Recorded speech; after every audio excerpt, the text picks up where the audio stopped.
All right, guys, we're going to make a quick video here on how to use the M60 receiver gauge.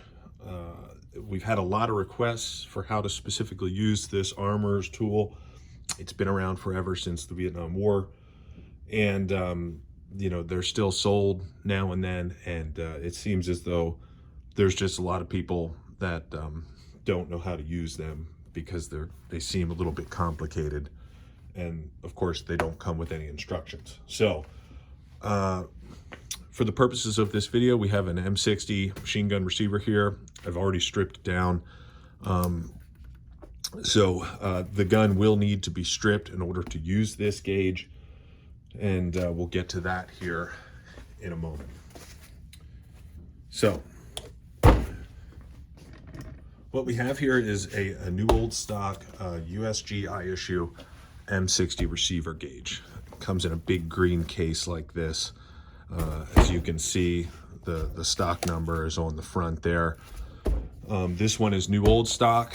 We have had these in, we've sold them. We don't have any right now. When you open this case here, which is a very nice case, that's what you see.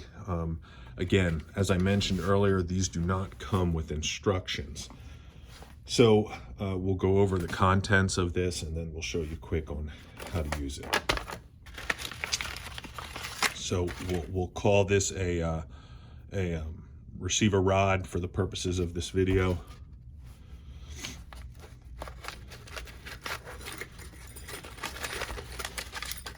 We have this piece right here, and these two pieces attached to it. And again, we're going to go over how all this works. There is a little bit of an instruction note on the front of it, but it doesn't really tell you how this goes on.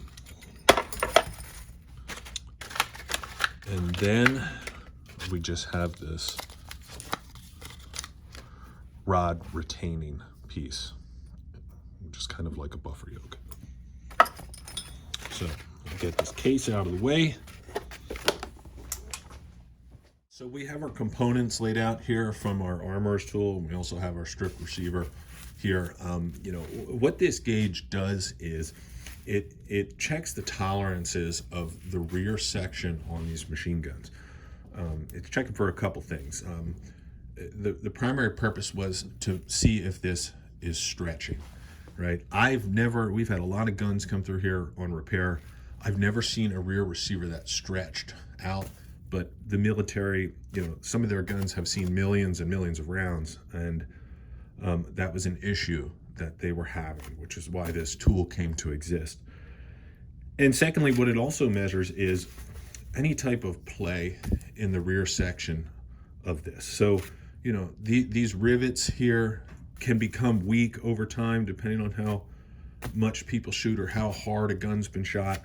And then you can get play in this rear receiver and rearward shifting, right? Rearward shifting. And that's what this armor's tool checks for. It looks really complicated, and that's why people have had difficulty figuring out how to use it, but it's not, all right? So let's jump into it and show you how to use it here.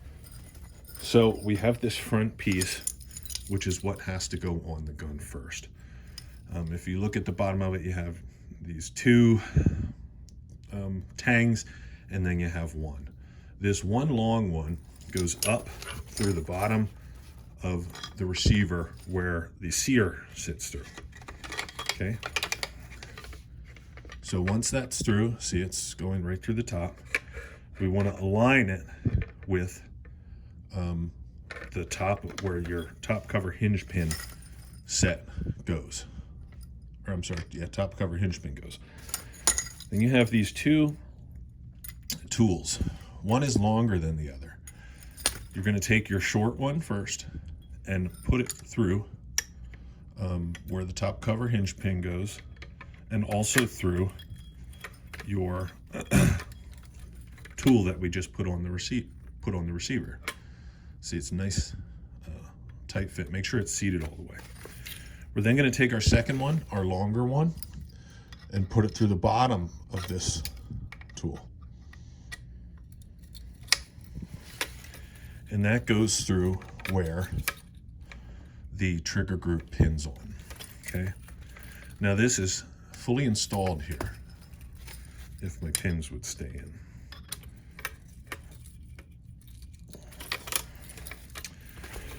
So that's fully installed. Okay, now if we look in the back of this, there's a hole. Let me grab a tool. You can see that hole down there. Okay, that hole is where a rod goes in, compression rod. So this is going to be placed into the back of the receiver here, and we're going to seat it in that hole, right? I'm trying to get it on camera, and it sits flush on there, all right? So I'm going to take this out. When we put this compression rod in, you're going to notice some text. It says plunger to be flush or above. Okay, you can put this in either way, but I like to have that text facing upward, right? So when we put it through the receiver, it's going in like that.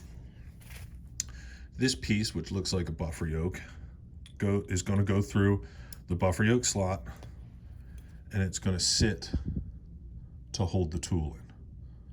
Okay, so let's go ahead and install this. Again, we're lining it up with the hole in the piece that's already installed. And now what we need to do is we're going to install the retainer through where the buffer yoke goes. All right, now you're going to have to compress this till it lines up, and there is a lot of tension on there. So I got it lined up and it's installed. Okay, and if we look in the side of our receiver, we can see it in the side here. So the gauge is completely installed on this receiver now. Now the way we tell if our machine gun receiver has stretched or shift rearward is the rear of this gauge. Okay, this, if this is perfectly in spec, should be sitting completely flush like it is. Okay, and just trying to get it on camera as best I can, but you can see that the plunger in the center of this is perfectly flush with the outside machine surface.